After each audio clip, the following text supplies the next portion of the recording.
Welcome to dream TNPSC. நாம் TNPSC டாப்பில் இருக்கக்கூடிய ஏரியா அண்ட் வால்யூம் தான் பார்த்துட்ருக்கோம். அதுபடி தமிழ்நாடு சமச்சீர் புக்கில் 7th டேர்ம் 2ல் மெஷர்மெண்ட்ஸ் அளவைகள் ரிலேஷன் பார்க்குறோம். ஆல்ரெடி பார்ட் 1ல் நம்ம சர்க்கிள் அண்ட் சர்க்கிளோட ஃபார்மாஸ் பற்றி பார்த்தோம். அண்ட் தென் எக்ஸஸ் 2.1 வரைக்கும் பார்த்துருந்தோம். இப்போ நெக்ஸ்ட் அதோட கண்டினியூஷன் நம்ம இந்த வீடியோவில் கண்டினியூ பண்ணலாம். ஸோ வாங்க ஸ்டார்ட் பண்ணலாம். எக்ஸாம்பிள்ஸ் நம்ம பார்க்குறதுக்கு முன்னாடி இங்கே சிண்டிக்னு சொல்லிட்டு ஒரு டாபிக் கொடுத்துருந்தாங்க, அது பார்க்கலாம். If the area and circumference of a circle are equal then what will be the value of the radius. ஒரு வட்டத்தின் சுற்றளவும் பரப்பளவும் எண்ணளவில் சமம் எனில் அது ஆரத்தின் மதிப்பை காண இயலுமா?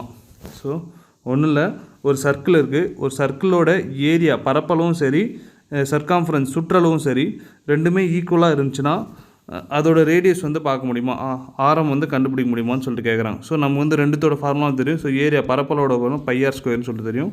சர்க்கம்ஃபரன்ஸ் 2πrன்னு சொல்லிட்டு தெரியும். ஓகேங்களா? ஸோ இது ரெண்டுமே ஈக்குவல்னு கொடுத்துருக்காங்க. ஸோ நான் ஈக்குவல் எடுத்துக்கிறேன். ஸோ கேன்சல் பண்ணால் பை கேன்சல் ஆகிடும். ஒரு ஆருக்கு இங்கே ஒரு ஆர் கேன்சல் ஆகிடும். பேலன்ஸ் என்ன இருக்குன்னா r = 2ன்னு இருக்குது. அப்போது ரேடியஸ் என்னென்னா 2, இதான் ரேடியஸ். ஓகேங்களா? அப்போது ஒரு ஏரியா, அதாவது பரப்பளவு மற்றும் சுற்றளவு ரெண்டுமே ஈக்குவலாக இருந்துச்சுன்னா அதோட ரேடியஸ் என்னவாக இருக்குன்னா 2ன்னு இருக்கும். ஓகேங்களா? ஸோ இந்த சம் கேட்க சான்ஸ் இருக்குது டிஎன்பிசியில். ஸோ இதை நோட் பண்ணிங்க. ஸோ நெக்ஸ்ட் எக்ஸாம்பிள் சம் போகலாம். Find the area of the circle of radius 21 centimetre. ஆரம் 21 சென்டிமீட்டர் அளவுள்ள வட்டத்தின் பரப்பளவை காண்க. ஸோ நமக்கு ஒரு ரேடியஸ் கொடுத்துருக்காங்க. ஸோ சர்க்கிள் ஒரு ரேடியஸ் 21 சென்டிமீட்டர் கொடுத்துருக்காங்க. அதோட ஏரியா கேட்குறாங்க, பரப்பளவு கேட்குறாங்க. ஸோ நம்ம ஃபார்முலா தெரியும் πr ஸ்கொயர்னு சொல்லிட்டு. ஸோ அதில் r = 21 சப்ஸ்டியூட் பண்ணிங்கன்னா ஆன்சர் 1384.74 சென்டிமீட்டர் ஸ்கொயர்னு வரும். அவ்வளோதான். ஸோ ஜஸ்ட் ரேடியஸ் கொடுத்துறாங்க, அதுமாதிரி ஃபார்முலா சப்ஸ்டியூட் பண்ணுங்கள், அவ்வளோதான். Next question, find the area of hula loop whose diameter is 28 centimetre. 28 centimetre விட்டமுள்ள சாகச வளையத்தின் பரப்பளவை காண்க. ஸோ சாகச வளையம் கொடுத்துருக்காங்க. ஸோ அதோட டயாமீட்டர், அதாவது விட்டம் 28 சென்டிமீட்டர் கொடுத்துருக்காங்க. ஸோ அதோட பரப்பளவு கேட்குறாங்க, ஏரியா கேட்குறாங்க. ஸோ ஆல்ரெடி தெரியும் நமக்கு ஏரியா = πr ஸ்கொயர்னு சொல்லி தெரியும். இப்போ டயாமீட்டர் தான் கொடுத்துருக்கு. நம்ம r கண்டுபிடிக்கணும். ஆல்ரெடி நமக்கு தெரியும் d = 2rன்னு சொல்லிட்டு. அப்போது r வேணும்னா d/2. ஓகேங்களா? அப்போது 28/2 14. அப்போது இதோட ரேடியஸ் ஆரம் 14 சென்டிமீட்டர். ஓகேங்களா? அப்போ அது இந்த ஃபார்முலா சப்ஸ்டியூட் பண்ணிங்கன்னா உங்களுக்கு 616 சென்டிமீட்டர் ஸ்கொயர்னு கிடைக்கும். ஸோ அவ்வளோதான். ஸோ நெக்ஸ்ட் போகலாம். The area of a circular region is 2464 centimetre square. Find its radius and diameter. ஒரு வட்டத்தின் பரப்பளவு 2464 சென்டிமீட்டர் ஸ்கொயர். அதன் ஆரம் மற்றும் விட்டம் காண்க. ஸோ நமக்கு என்ன கொடுத்துருக்காங்கன்னா ஏரியா கொடுத்துட்டாங்க. ஆல்ரெடி பரப்பளவு கொடுத்துட்டாங்க. ஒரு சர்க்கிள் இருக்குது, சர்க்கிளோட பரப்பளவு கொடுத்துட்டாங்க. ஸோ 2464ன்னு சொல்லிட்டு கொடுத்துட்டாங்க. ஸோ இப்போ இது என்ன கேட்குறாங்கன்னா இதோட ரேடியஸ் கேட்குறாங்க, அண்ட் தென் டயாமீட்டர் கேட்குறாங்க, ஆரமும் விட்டமும் கேட்குறாங்க. ஓகேங்களா? ஸோ நமக்கு ஆல்ரெடி ஏரியாவோட ஃபார்முலா தெரியும் πr ஸ்கொயர்னு சொல்லிட்டு. அப்போது πr ஸ்கொயர் = ஏரியா 2464. ஓகேங்களா? அப்போது 22/7 × r ஸ்கொயர் = 2464ன்னு வரும். இப்போது இந்த r ஸ்கொயர் மட்டும் இந்த சைடு வச்சுக்கிட்டு r ஸ்கொயர் = 2464 × 7/22ன்னு வரும். ஓகேங்களா? இப்போ கேன்சல் பண்ணிங்கன்னா 1 டைம். ஸோ அகெயின் மறுபடியும் இது பண்ணிங்கன்னா 1 டைமு. So 2 time. ஸோ 112 × 7 பார்த்தீங்கன்னா 784ன்னு கிடைக்கும். ஸோ அதான் இங்கே இருக்குது 784 சொல்லிட்டு. இப்போ உங்களுக்கு ஸ்கொயர்ஸ் தெரிஞ்சிச்சுன்னா, அதாவது 1 ஸ்கொயர் 2 ஸ்கொயர் அந்த மாதிரி ஸ்கொயர்ஸ் தெரிஞ்சிச்சுன்னா உங்களுக்கு 28 ஸ்கொயர் என்ன வரும் பார்த்தா 784ன்னு சொல்லிட்டு வரும். ஓகேங்களா? ஸோ அதை வச்சே நம்ம ரேடியஸ் = 28 கண்டுபிடிச்சலாம் ஈஸியாக. சப்போஸ் தெரியலனா நம்ம இந்த மெத்தட் தான் போடணும். ஸோ இங்கே பாருங்கள் 784 இருக்குது. 784 படி இந்த எல்சிஎம் மெத்தட் படி உங்களுக்கு கம்மி பண்ணிகிட்டே வராங்க. ஸோ லாஸ்ட்டாக இந்தமாதிரி வரும். ஸோ இந்த சீக்வன்ஸ் எடுத்து இங்கே எழுதிட்டு 2 × 2ன்னு சொல்லிட்டு இருக்குது. ஸோ 2 × 2 இங்கே 4 எழுதிக்கிறேன். இந்த 2 × 2 4 எழுதிக்கிறேன். இங்கே 7 × 7 அப்படி தான் இருக்குது. அப்போது 4 ஸ்கொயர் × 7 ஸ்கொயர்னு சொல்லிட்டு இருக்குது. இப்போது நம்ம r ஸ்கொயர் அதை ஹோல் ஸ்கொயராக எழுதிக்கலாம். ஸோ இப்போ r ஸ்கொயருக்கு ஸ்கொயர் கேன்சல் ஆச்சுன்னா r = 4 × 7. So 28 centimetre. இப்போது இது ரேடியஸ் அதாவது ஆரம் 28 சென்டிமீட்டர் கண்டுபிடிச்சாச்சு. இதே விட்டம் அதே தான் d = 2rன்னு சொல்லிட்டு தெரியும். ஸோ 2 × 28 போட்டிங்கன்னா 56ன்னு கிடைக்கும். ஓகேங்களா? அப்போது விட்டம் 56 சென்டிமீட்டர். ஓகேங்களா? ஸோ ஈஸியாக ஸ்கொயர் தெரிஞ்சிச்சுன்னா ஈஸியாக அப்பயே போட்டுடலாம். அப்படி இல்லைனா நீங்கள் இந்த மெத்தடை ஃபாலோ பண்ணுங்கள். ஓகேங்களா? நெக்ஸ்ட் டைம் போகலாம். A gardener walks around a circular park of distance 154 meter.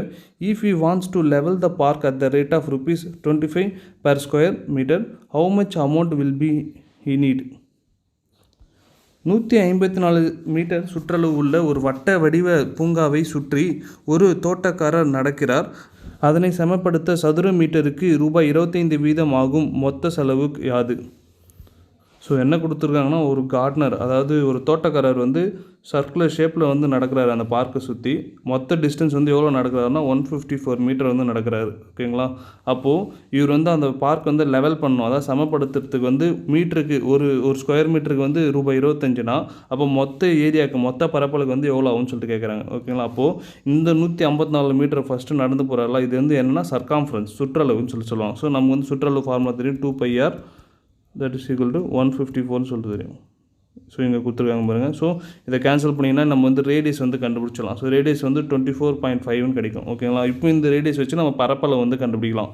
பரப்பளவு வந்து πr². ஸோ ஃபார்முலா அப்ளை பண்ணிங்கன்னா உங்களுக்கு இது பண்ணிங்கன்னா 1886.5 மீட்டர் ஸ்கொயர்னு கிடைக்கும். ஓகேங்களா? இப்போது ஒரு மீட்டர் ஸ்கொயருக்கு 25 ரூபானா, அப்போ 1886.5 மீட்டர் ஸ்கொயருக்கு எவ்வளோ ஆகும்னு சொல்லிட்டு கேல்குலேட் பண்ணோம். ஸோ இது ரெண்டுத்தையும் மல்டிப்ளை பண்ணிங்கன்னா உங்களுக்கு ஆன்சர் வந்து 47,162.5 கிடைக்கும். ஓகேங்களா? அப்போது இந்த மொத்த ஏரியாவை வந்து உங்களுக்கு லெவல் பண்ணுறதுக்கு எவ்வளோ ஆகும்னா 47,162.5 ஆகும். அவ்வளோ ருபீஸ் ஆகும். ஸோ நெக்ஸ்ட் போகலாம். Find the length of the rope by which a cow must be tethered in order that it may be able to graze an area of 9,856 square meter. கயிற்றால் கட்டப்பட்ட மாடு மேய்ந்த பகுதியின் பரப்பளவு 9,856 சதுர மீட்டர் எனில் கயிற்றின் நீளம் காண்க. ஸோ ஒரு மாடு வந்து கட்டி போட்டுடுறாங்க. ஸோ இந்த இடத்துல இருக்க மாடுன்னு வச்சுங்க. ஸோ இந்த மாடோட ரோப் டிஸ்டன்ஸ் வந்து நமக்கு தெரியாது. ஸோ இது வந்து கட்டி போடுறாங்க. ஸோ இதோட ஏரியா வந்து ஸோ இது அப்படியே சுற்றி அப்படியே போயிட்டு வருதுன்னு வச்சுங்க, மேய்ஞ்சிட்டு வருதுன்னா இதோட ஏரியா பரப்பளவு வந்து எவ்வளோன்னு கொடுத்துறாங்கன்னா 9,856 ஸ்கொயர் மீட்டரும் கொடுத்துருக்காங்க. ஓகேங்களா? அப்போது இதோட லென்த் ஆஃப் த ரோப் வந்து என்னவாக இருக்குன்னு சொல்லிட்டு கேட்குறாங்க. அப்போது இந்த ரோப்பு தான் நமக்கு எதுனா ரேடியஸ். ஓகேங்களா? அப்போ இதோட ரேடியஸ் தான் என்னவாக இருக்குன்னு சொல்லிட்டு கேட்குறாங்க. ஸோ நம்ம ஆல்ரெடி ஏரியா கொல்ட்டு πr² சொல்லிட்டு தெரியும். அப்போ இந்த ஃபார்முலா சப்ஸ்டியூட் பண்ணுங்கள். So 22/7 r². நீங்கள் போய் கேன்சல் பண்ணிங்கன்னா உங்களுக்கு r² = 3136ன்னு கிடைக்கும். அதே தான் உங்களுக்கு வந்து 56 ஸ்கொயர் வந்து தெரிஞ்சிச்சுன்னா, அதாவது 56 × 50, அதாவது 56 ஸ்கொயர் இருந்துச்சுன்னா 3036 கிடைக்கும். அப்படி ஸ்கொயர்ஸ் தெரியல அப்படின்னா நீங்கள் இந்தமாதிரி மெத்தடில் தான் கண்டுபிடிக்கணும். ஸோ கண்டுபிடிச்சின்னா உங்களுக்கு 56 மீட்டர்னு கிடைக்கும். ஓகேங்களா? அப்போது இந்த ரோப்போட டிஸ்டன்ஸ் வந்து எவ்வளோனா 56 மீட்டர். அதான் லென்த் ஆஃப் த ரோப் தான் கேட்டிருக்காங்க. ஓகேங்களா? ஸோ நெக்ஸ்ட் போகலாம். A garden is made up of a rectangular portion and two semicircular regions on either sides. If the length and width of the rectangular portion are 16 meter and 8 meter respectively, calculate the perimeter of the garden and total area of the garden. ஒரு செவ்வகத்தின் இருபுறமும் அரைவட்டம் இணைந்த வடிவில் ஒரு தோட்டம் அமைந்துள்ளது. அந்த செவ்வகத்தின் நீளம் மற்றும் அகலம் முறையே 16 மீட்டர் மற்றும் 8 மீட்டர் எனில் பின்வருவற்றை கணக்கிடுக. தோட்டத்தின் சுற்றளவு, தோட்டத்தின் மொத்த பரப்பளவு. ஸோ அதுதான் ஒரு கார்டன் இருக்குது. ஒரு ரெக்டாங்குலர் போர்ஷனில் ஒரு வந்து கார்டன் இருக்குது. அதோட 2 சைடு வந்து 2 செமி சர்க்கிள், அதாவது அரைவட்டம் வந்து அட்டாச் பண்ணியிருக்காங்க. அப்போது இதோட சுற்றளவு பெரிமீட்டர் என்னன்னு சொல்லி கேட்குறாங்க. இதோட region, total area of the garden, பரப்பளவு வந்து என்னன்னு சொல்லிட்டு கேட்குறாங்க. ஸோ நமக்கு ஆல்ரெடி தெரியும் 2 செமி சர்க்கிள் இருக்குது. ஸோ ஃபஸ்ட்டு பரப்பளவு கண்டுபிடிக்கலாம். சுற்றளவு கண்டுபிடிக்கலாம். ஸோ சுற்றளவு ஃபஸ்ட்டு இந்த ரீஜன் கண்டுபிடிச்சா போதும். இதான் சுற்றளவு. ஓகேங்களா? ஆல்ரெடி இங்கே ஒரு செமி சர்க்கிளுக்கு இங்கே ஒன்று இருக்குது, 2 செமி சர்க்கிள் இருக்குது, ஒரு ரெக்டாங்கிள் இருக்குது. ஸோ நம்ம வந்து இப்போ இந்த செமி சர்க்கிள் கண்டுபிடிக்கலாம். ஸோ செமி சர்க்கிளுக்கு இந்த தெரியும் 8 தான் சொல்லிட்டு தெரியும். ஸோ 8 ஃபார்முலா வந்து தெரியும். செமி சர்க்கிளுக்கு πd / 2. ஓகேங்களா? ஆக்சுவலாக 2πr / 2 இதான் செமி சர்க்கிளோட சர்க்காம்ஃபரன்ஸ். நம்ம வந்து 2r வந்து ஏன்னா இங்கே d தான் கொடுத்துருக்கேன். ஸோ 2r வந்து நம்ம d எழுதலாம். ஸோ πd / 2ன்னு சொல்லிட்டு எழுதலாம். ஸோ அப்படி தான் இந்த ஃபார்முலா இங்கே. ஸோ அந்த πd / 2 சப்ஸ்டியூட் பண்ணிங்கன்னா உங்களுக்கு வந்து என்ன கிடைக்குன்னா 12.56 மீட்டர் கிடைக்கும். இது வந்து ஒரு செமி சர்க்கிளுக்கு. இங்கே இன்னொரு செமி சர்க்கிளுக்கு வந்து 2ஆல் மல்டிப்ளை பண்ணிங்கன்னா உங்களுக்கு 25.12 மீட்டரும் கிடைக்கும். ஓகேங்களா? அப்போ இந்த ரெக்டாங்கிள் சைடில் பார்க்கும்போது இங்கே இருக்கிற இந்த 16, இங்கே இருக்கிற இந்த 16, ஸோ இது ரெண்டுத்தையும் ஆட் பண்ணிங்கன்னா உங்களுக்கு மொத்த சுற்றளவு வந்து கண்டுபிடிச்சிடலாம். அப்போது 57.12 மீட்டர். ஸோ இதுதான் சுற்றளவு, perimeter of the garden. Next இதோட ஏரியா கண்டுபிடிக்கணும். ஸோ ஏரியா பொறுத்த வரைக்கும் நமக்கு தெரியும் ஒரு ரெக்டாங்கிள் இருக்குது, செவ்வகம் இருக்குது, 2 செமி சர்க்கிள் வந்து இருக்குது. ஸோ 2 செமி சர்க்கிள் சேர்ந்தால் நமக்கு ஒரு சர்க்கிள் ஆகிடும். கரெக்டாக? ஸோ இதுதான் ஒரு செமி சர்க்கிள். ஸோ இதேமாரி இன்னொரு செமி சர்க்கிள் ஜாயின் ஆகிடுச்சுன்னா நமக்கு வந்து ஒரு சர்க்கிள் கிடச்சிரும். ஸோ அதுதான் இங்கே கொடுத்துருக்காங்க. ஸோ அதான் ஏரியா ஆஃப் ரெக்டாங்கிள், பரப்பளவு, செவ்வகத்தோட பரப்பளவு மற்றும் ஏரியா ஆஃப் 2 செமி சர்க்கிள், 2 அரை வட்டம், 2 அரை வட்டம் சேர்ந்தால் ஒரு வட்டம் கிடச்சிரும். So area of circle. So இது ரெண்டும் கண்டுபிடிச்சாலே போதும். ஸோ நமக்கு வந்து அந்த ரெக்டாங்கிள் போர்ஷனோட இது தெரியும். ஸோ 16, இது வந்து 8. ஸோ இது வந்து லென்த்து, இது வந்து பிரெத்து, நீளம் மற்றும் அகலம். ஸோ மல்டிப்ளை பண்ணிங்கன்னா உங்களுக்கு 128 மீட்டர் ஸ்கொயர்னு கிடைக்கும். நெக்ஸ்ட்டு இங்கே இருக்க செமி சர்க்கிள் பைஆர் ஸ்கொயர்னு சொல்லிட்டு தெரியும்.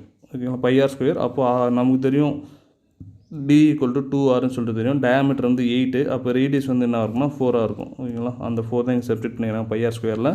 ஸோ இதுதான் பைஆர் ஸ்கொயர் 50.24 மீட்டர் ஸ்கொயர்னு கிடைக்கும். இப்போ இது ரெண்டுத்தையும் ப்ளஸ் பண்ணிங்கன்னா உங்களுக்கு வந்து பரப்பளவு கண்டுபிடிச்சிடலாம், ஏரியா வந்து கண்டுபிடிச்சிடலாம். ஸோ ரெண்டுத்தையும் ப்ளஸ் பண்ணிங்கன்னா 178.24 மீட்டர் ஸ்கொயர்னு கிடைக்கும். ஓகேங்களா?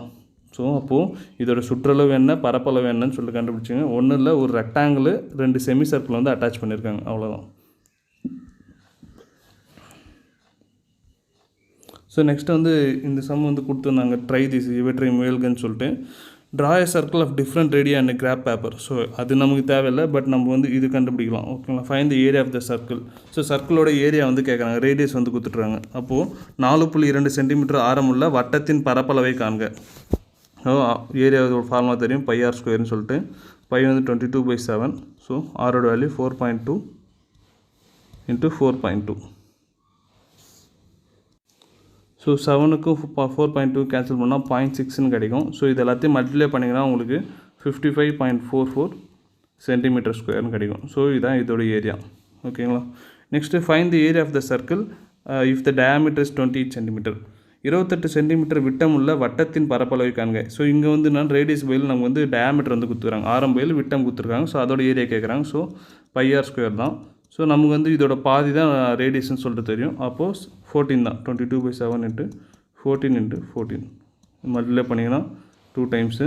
ஸோ 44 × 14. ஆன்சர் உங்களுக்கு 616 சென்டிமீட்டர் ஸ்கொயர்னு கிடைக்கும். ஸோ அதான். ஸோ இதோட ஏரியா வந்து 616. ஸோ இதோட ஏரியா வந்து 55.44 சென்டிமீட்டர் ஸ்கொயர். ஸோ அதான். ஸோ நெக்ஸ்ட்டு எக்ஸைஸ் சம் போகலாம். ஸோ எக்ஸைஸ் சம்மில் எக்ஸைஸ் 2.2 தான் பார்க்குறோம். அதில் find the area of the dining table whose diameter is 105 centimetre. 105 centimetre விட்டமுள்ள வட்ட வடிவ உணவு மேசையின் பரப்பளவை காண்க. ஸோ ஒரு டேபிள், டைனிங் டேபிள் வந்து இருக்குது. ஸோ இந்த டைனிங் டேபிள் வந்து சர்க்குலர் ஷேப்பில் இருக்குது. ஸோ அதோட டயாமீட்டர் வந்து 105 சென்டிமீட்டர்னு கொடுத்துருக்காங்க. ஓகேங்களா? இப்போது இதோட ஏரியா வந்து கேட்குறாங்க, பரப்பளவு வந்து கேட்குறாங்க. ஸோ இப்போ இதுதான் pi r square 22/7 × r square. R ஸ்கொயரோட இது வந்துன்னா நமக்கு இதோட பாதி தான் ஆர் ஸ்கொயர். அப்போது 105 / 2. ஓகேங்களா? அப்போது 52.5 வரும் × 52.5 வரும். ஸோ இது கேன்சல் பண்ணிங்கன்னா உங்களுக்கு 7.5 வரும். ஸோ இந்த 22 × 7.5 × 52.5 இது எல்லாத்தையும் மல்டிப்ளை பண்ணிங்கன்னா உங்களுக்கு 662.5 சென்டிமீட்டர் ஸ்கொயர்னு கிடைக்கும். ஓகேங்களா? ஸோ இதுதான் இதோட பரப்பளவு ஏரியா. ஓகேங்களா? ஸோ நெக்ஸ்ட் சம் போகலாம். Calculate the area of the shot put circle whose radius is 2.135 metre. So 2.135 metre ஆரமுள்ள குண்டு எறிதல் வளையத்தின் பரப்பளவு கணக்கிடுக. ஸோ நமக்கு வந்து ரேடியஸ் வந்து கொடுத்துருக்காங்க. என்ன கேட்குறாங்கன்னா ஏரியா வந்து கேட்குறாங்க, பரப்பளவு வந்து கேட்குறாங்க. அப்போது அதே தான் பைஆர் ஸ்கொயர் தான் ஏரியாவோட ஃபார்முலா. ஸோ 22/7 × 2.135 × 2.135ன்னு சொல்லிட்டு போட்டிங்கன்னா, ஸோ இது எல்லாத்தையும் கேன்சல் பண்ணி மல்டிப்ளை பண்ணிங்கன்னா உங்களுக்கு 14.31 மீட்டர் ஸ்கொயர்னு வரும். ஸோ இதுதான் ஆன்சர். ஓகேங்களா? ஸோ நெக்ஸ்ட் சம் போகலாம். A sprinkler placed at the center of a flower garden sprays water covering a circular area. If the area of water is 1386 centimeter square, find the radius and diameter. ஒரு பூந்தோட்டத்தின் மையத்தில் அமைந்த நீர் தெளிப்பான் வட்ட வடிவ பகுதியில் நீரை தெளிக்கிறது. நீர் தெளிக்கப்பட்ட பகுதியின் பரப்பளவு 1386 சென்டிமீட்டர் ஸ்கொயர் எனில் அதன் ஆரம் மற்றும் விட்டம் காண்க. ஸோ சென்டரில் ஒரு ஸ்ப்ரிங்க்லர் வந்து இருக்குது, அதாவது நீர் தெளிப்பான் வந்து இருக்குது. அந்த நீர் வந்து வட்ட வடிவில் வந்து தெளிக்குதுன்றாங்க. ஸோ வட்ட வடிவில் சுற்றி தெளிக்குது, ஸோ தண்ணீர் வந்து தெளிக்குது. அதோட ஏரியா, அதாவது பரப்பளவு வந்து 1386ன்னு கொடுத்துருக்குறாங்க. இப்போது அதோட ரேடியஸ் ஆரம் மற்றும் விட்டம் வந்து கேட்குறாங்க, டயாமீட்டர் இது ரெண்டு தான் கேட்குறாங்க. ஸோ நமக்கு அதே தான் ஏரியா ஃபார்முலா தான். So area equal to pi r ஸ்கொயர்னு சொல்லிட்டு தெரியும். ஸோ ஏரியா வந்து 1386 into 22/7 into r square, r தான் கண்டுபிடிக்கணும். ஸோ இதை அப்படியே கேன்சல் பண்ணிங்கன்னா உங்களுக்கு 63ன்னு கிடைக்கும். ஸோ 63 × 7 போட்டிங்கன்னா ஆர் ஸ்கொயர் ஈக்குவல் டு 441 கிடைக்கும். ஸோ நம்ம வந்து ஸ்கொயர்ஸ் தெரிஞ்சால் போதும். அப்போ 21 × 21 ஸ்கொயர் பார்த்தீங்கன்னா உங்களுக்கு 441 வரும். ஓகேங்களா? அப்போது ஆர் ஸ்கொயர் ஈக்குவல் டு 21 ஸ்கொயர்னு வரும். ஸோ இந்த ஸ்கொயர் கேன்சல் ஆச்சுன்னா அப்போ ரேடியஸ் ஈக்குவல் டு 21 சென்டிமீட்டர். அப்போது ஆரம் வந்து 21 சென்டிமீட்டர். ஸோ ஆரம் தெரிஞ்சால் நமக்கு தெரியும் டி ஈக்குவல் டு 2 விட்டம் வந்து 2 சொல்லிட்டு தெரியும். அப்போது 2 × 21 42 சென்டிமீட்டர். ஸோ இதான் இதோட டயாமீட்டர். ஸோ ரேடியஸ் 21, டயாமீட்டர் 42, ஆரம் மற்றும் விட்டம். ஓகேங்களா? நெக்ஸ்ட் சம் போகலாம். The circumference of a circular park is 352 meter. Find the area of the park. ஒரு வட்ட பூங்காவின் சுற்றளவு 382 மீட்டர் எனில் அந்த பூங்காவின் பரப்பளவு காண்க. ஸோ நமக்கு வந்து என்ன கொடுத்துருக்காங்கன்னா சர்க்காம்ஃபரன்ஸ் வந்து கொடுத்துருக்காங்க, அதாவது சுற்றளவு வந்து கொடுத்துருக்காங்க. அது மூலிமா நம்ம வந்து பரப்பளவு வந்து கேட்டிருக்காங்க, ஏரியா கேட்டிருக்காங்க. ஸோ நமக்கு சுற்றளவோட ஃபார்முலா வந்து தெரியும், சர்க்காம்ஃபரன்ஸ் ஈக்குவல் டு 2πrன்னு சொல்லிட்டு. ஸோ சர்க்காம்ஃபரன்ஸ் தெரியும் 352ன்னு சொல்லிட்டு. ஸோ 2 × 22/7 இன்ட்டு ஆர் தான் நம்ம கண்டுபிடிக்கணும். ஸோ இது 2ஆல் கேன்சல் பண்ணிங்கன்னா உங்களுக்கு 176ன்னு வரும். ஸோ இது 22ஆல் கேன்சல் பண்ணிங்கன்னா 8ன்னு கிடைக்கும். அப்போது ஆர் ஈக்குவல் டு 7 8 சார் 56 மீட்டர். இதுதான் ஆர் ரேடியஸ்க்கு வந்து கண்டுபிடிச்சேன். ஸோ இதை வச்சு நம்ம வந்து பரப்பளவு கண்டுபிடிச்சலாம், ஏரியா வந்து கண்டுபிடிச்சலாம் பை ஆர் ஸ்கொயர்னு சொல்லிட்டு. ஓகேங்களா? அப்போது 22/7 இன்ட்டு 56 × 56. ஓகேங்களா? இது கேன்சல் பண்ணிங்கன்னா 8 டைம்ஸு. ஸோ இது மூணுத்தையும் மல்டிப்ளை பண்ணிங்கன்னா உங்களுக்கு 9856 மீட்டர் ஸ்கொயர். ஸோ இதான் ஏரியா. ஸோ நமக்கு வந்து ஏரியா பரப்பளவு தான் கேட்டிருக்காங்க. ஸோ கண்டுபிடிச்சாச்சு. ஸோ நெக்ஸ்ட் டைம் போகலாம். In a grassland, a ship is threatened by a rope of length 4.9 meter. Find the maximum area that ship can graze. 4.9 metre நீளமுள்ள ஒரு கயிற்றால் ஒரு ஆடு கட்டப்பட்டுள்ளது எனில் ஆடு மேயக்கூடிய அதிகபட்ச பகுதியின் பரப்பளவை கணக்கிடுங்க. ஸோ ஒரு ஆடு வந்து இருக்குது, அந்த ஆடு வந்து 4.9 மீட்டர் டிஸ்டன்ஸ் உள்ள அந்த ரோப்பால் கட்டி வச்சுருக்காங்க. ஸோ இப்போ அது வந்து ஆடு வந்து மேக்ஸிமம் எவ்வளோ ஏரியா பரப்பளவு வந்து மேயும்னு சொல்லிட்டு கேட்டிருக்காங்க. ஸோ இது அந்த ஆடு வந்து இப்படி ஃபுல்லாக சுற்றி போகுதுன்னு வச்சுங்க. ஸோ இதான் அது மேயக்கூடிய ஏரியா பரப்பளவு. ஸோ அதோட ரேடியஸ் வந்து நமக்கு தெரிஞ்சிச்சு 4.9 சொல்லிட்டு. அப்போது நம்ம வந்து ஏரியாவோட ஃபார்முலா தெரியும் பை ஆர் ஸ்கொயர்னு சொல்லிட்டு. அப்போது 22/7 இன்ட்டு 4.9 இன்ட்டு 4.9. ஓகேங்களா? ஸோ கேன்சல் பண்ணிங்கன்னா 0.7 வரும். ஸோ இது எல்லாத்தையும் மல்டிப்ளை பண்ணிங்கன்னா உங்களுக்கு 75.46 மீட்டர் ஸ்கொயர்னு கிடைக்கும். ஸோ இதுதான் ஆன்சர். அப்போது இந்த ஆடு வந்து மொத்தமாக எவ்வளோ ஏரியா வந்து மேயும்னு கேட்டால் 75.46 மீட்டர் ஸ்கொயர்னு வரும். ஸோ நெக்ஸ்ட் டைம் போகலாம்.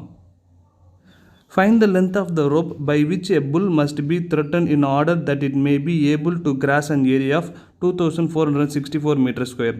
கயிற்றால் கட்டப்பட்ட காளை மாடு 2464 மீட்டர் பரப்பளவு உள்ள பகுதியில் புல்லை மேய முடியுமெனால் அந்த கயிற்றின் நீளம் காண்க.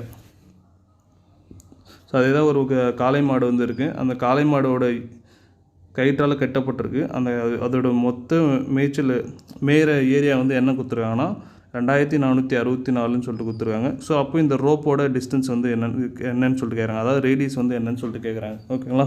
ஸோ நம்ம வந்து ஏரியா ஃபார்ம் வந்து area equal to pi r ஸ்கொயர்னு சொல்லிட்டு. ஸோ ஏரியா வந்து கொடுத்துருக்காங்க பரப்பளவு வந்து. So 2464 22/7 into r square, r தான் கண்டுபிடிக்கணும். ஓகேங்களா? ஸோ இது கேன்சல் பண்ணிங்கன்னா உங்களுக்கு ஸோ 112ன்னு சொல்லிட்டு வரும். ஸோ 112 × 7 பார்த்தீங்கன்னா ஆர் ஸ்கொயர் ஈக்குவல் டு 784ன்னு வரும். ஓகேங்களா? ஸோ 784 வந்து நமக்கு எதோட ஸ்கொயர்னால் 28ஓட ஸ்கொயர் தான் நமக்கு 784. அப்போது ஆர் ஸ்கொயர் ஈக்குவல் டு 28 ஸ்கொயர்னு போடும். ஸோ ஸ்கொயர் கேன்சல் ஆயிடுச்சுன்னா அப்போ ரேடியஸ் ஈக்குவல் டு 28. ஸோ நமக்கு ரோப்போட டிஸ்டன்ஸ் வந்து என்னன்னு கேட்டால் 28 தான். ஸோ இது ஆன்சர். ஸோ நெக்ஸ்ட் டைம் போகலாம். Lalita wants to buy a round carpet of radius is 63 cm for her hall. Find the area that will be covered by the carpet. Lalitha தன் வீட்டு வரவேற்பறைக்கு 63 சென்டிமீட்டர் ஆரமுள்ள வட்ட வடிவ விரிப்பை வாங்க விரும்பினார். அந்த விரிப்பால் அடையப்படும் பரப்பளவை காண்க. ஸோ அதான் லலிதான்றவங்க வந்து ஒரு ரவுண்ட் கார்பெட் வந்து வாங்குறாங்க. அந்த கார்பெட்டோட ரேடியஸ் வந்து 63 சென்டிமீட்டர். ஓகேங்களா? அப்போது அந்த கார்பெட் எடுத்துன்னு போய் ஒரு ஹாலில் போடுறாங்க. ஹாலில் போட்டாங்கன்னா எவ்வளோ பரப்பளவு வந்து இது அடையும், எவ்வளோ ஏரியா வந்து ஆக்குபை பண்ணணும்னு சொல்லிட்டு கேட்குறாங்க. ஸோ அதே தான் நம்ம ஏரியாவோட ஃபார்முலா தான். So A equal to pi r square. So 22/7 into 63 into 63. ஓகேங்களா, கேன்சல் பண்ணிங்கன்னா உங்களுக்கு 9 வரும். ஸோ இது மூணுத்தையும் மல்டிப்ளை பண்ணிங்கன்னா உங்களுக்கு 12,474 metre square, centimetre square.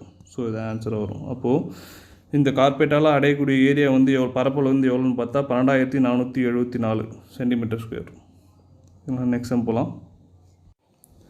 Thenmozhi wants to level a circular flower garden whose diameter is 49 meter at the rate of ₹150 per meter square. Find the cost of leveling.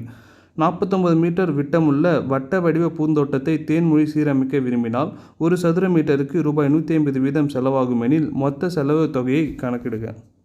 So அதாவது தேன்மொழின்றவங்க இருக்காங்க. So Thenmozhi வந்து என்ன பண்ணுறாங்கன்னா ஒரு ஃப்ளவர் கார்டன் வந்து level பண்ணணும்னு சொல்லிட்டு நினைக்கிறாங்க. அப்போது அதோட டயாமீட்டர் வந்து 49 மீட்டர்னு இருக்குது. ஸோ நமக்கு தேவை ரேடியஸ் தான் வேணும். So radius D = 2R. So R = D/2.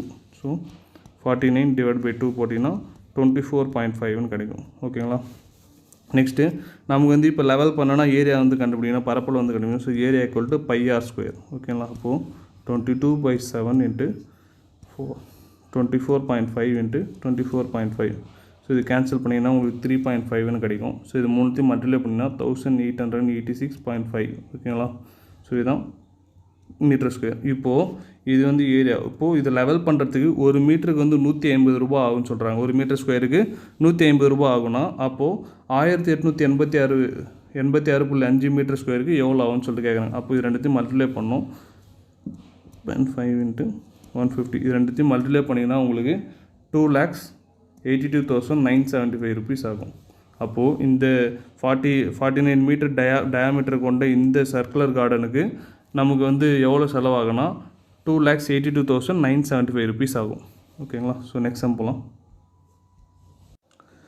The floor of a circular swimming pool whose radius is 7 meter has to be cemented at the rate of ₹18 per meter square. Find the total cost of cementing the floor. 7 metre ஆரமுள்ள வட்ட வடிவ நீச்சல் குளத்தின் தளத்திற்கு cement பூச சதுர மீட்டருக்கு ₹18 செலவாகிறது எனில் மொத்த செலவு தொகையை கணக்கிடுக. அதாவது ஒரு சர்க்குலர் ஷேப்பில் ஒரு ஸ்விம்மிங் பூல் வந்து இருக்குது. அதோட ரேடியஸ் வந்து 7 மீட்டர். ஓகேங்களா. அப்போது அது ஃபுல்லாக சிமெண்ட் பூசுகிறாங்க. அப்போது சிமெண்ட்டுக்கு வந்து பெர் மீட்டர் ஸ்கொயருக்கு ₹18. அப்போ டோட்டல் காஸ்ட் வந்து எவ்வளோ ஆகும்னு சொல்லிட்டு கேட்குறாங்க. ஸோ அதே தான் ஏரியா ஃபார்முலா தான் πr². ஸோ 22/7 × 7 × 7. ஸோ இது கேன்சல் பண்ணிங்கன்னா உங்களுக்கு 154 கிடைக்கும். ஓகேங்களா. இந்த 154 வந்து மீட்டர் ஸ்கொயர். இப்போது பெர் மீட்டர் ஸ்கொயர் ஒரு மீட்டர் ஸ்கொயருக்கு ₹18. அப்போது 154 மீட்டர் ஸ்கொயருக்கு வந்து எவ்வளோன்னு கண்டுபிடிக்கணும். அப்போது 154 × 18. ஸோ 18 போட்டிங்கன்னா 2,772 ரூபீஸ் ஆகும். அப்போது மொத்தமாக இந்த ஸ்விம்மிங் பூல் வந்து சிமெண்ட் பூசுறதுக்கு ₹2,772 ஆகும். ஓகேங்களா. ஸோ நெக்ஸ்ட் போகலாம். நெக்ஸ்ட் வந்து அப்ஜெக்டிவ் டைப்ஸ் கொஷின் வந்து கொடுத்துருவாங்க. அதில் ஃபஸ்ட் கொஷின் பார்க்கலாம். The formula used to find the area of the circle is. வட்டத்தின் பரப்பளவு காண உதவும் சூத்திரம் டேஷ் ஸ்கொயர் யூனிட். அதாவது இது ஒன்றும் இல்லை, ஃபார்முலா தான் கேட்குறாங்க. Area of a circle formula தான் கேட்குறாங்க. ஸோ நமக்கு வந்து ஆன்சர் தெரியும் πr² சொல்லிட்டு. அதுதான் πr² தான் ஆன்சர். ஓகேங்களா. நெக்ஸ்ட் போகலாம். The ratio of the area of a circle to the area of its semi circle is. ஒரு வட்டத்தின் பரப்பளவிற்கும் அதன் அரைவட்டத்தின் பரப்பளவிற்கும் இடையே உள்ள விகிதம். ஸோ என்ன ஒரு ரேஷியோ வந்து கேட்டிருக்காங்க. Ratio of circle and semi circle, அதாவது வட்டத்துக்கும் அரைவட்டத்துக்கும் உள்ள ஏரியா, அதாவது பரப்பளவு வந்து கேட்டிருக்காங்க. அதாவது ஸோ ஏரியா வந்து நமக்கு தெரியும் πr² சொல்லிட்டு. இது வந்து சர்க்கிளுக்கு. செமி சர்க்கிளுக்கு வந்து πr² / 2 சொல்லிட்டு தெரியும். ஓகேங்களா. அப்போ இதெல்லாம் கேன்சல் பண்ணிங்கன்னா 1:1/2 சொல்லிட்டு வரும். ஸோ இது வந்து நம்ம வந்து எல்சிஎம் எடுக்கணும். ஸோ எல்சிஎம் எடுத்திங்கன்னா என்ன வரும்னா 2:1 சொல்லிட்டு வரும். ஸோ இதான் ஆன்சர் வந்து 2:1 தான் ஆன்சர். ஸோ நெக்ஸ்ட் போகலாம். Area of a circle of radius n units. ஆரம் n அலகுகள் உடைய வட்டத்தின் பரப்பளவு.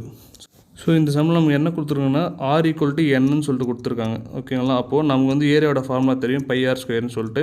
ஸோ R = Nன்றதுனால நம்ம வந்து πn² சொல்லிடுறோம். ஸோ இதான் ஆன்சர். πn² தான் ஆன்சர். ஸோ இந்த கொஷினோட நமக்கு வந்து எக்ஸைஸ் 2.2 வந்து கம்ப்ளீட் ஆகுது. நெக்ஸ்ட்டு 2.3 அண்ட் 2.4 வந்து இருக்குது. நான் வந்து அது நெக்ஸ்ட் வீடியோவில் எடுக்கிறேன். ஸோ எதனா டவுட்னா கீழே கமெண்ட் பண்ணுங்கள். கண்டிப்பாக நான் சால்வ் பண்ணுறேன்.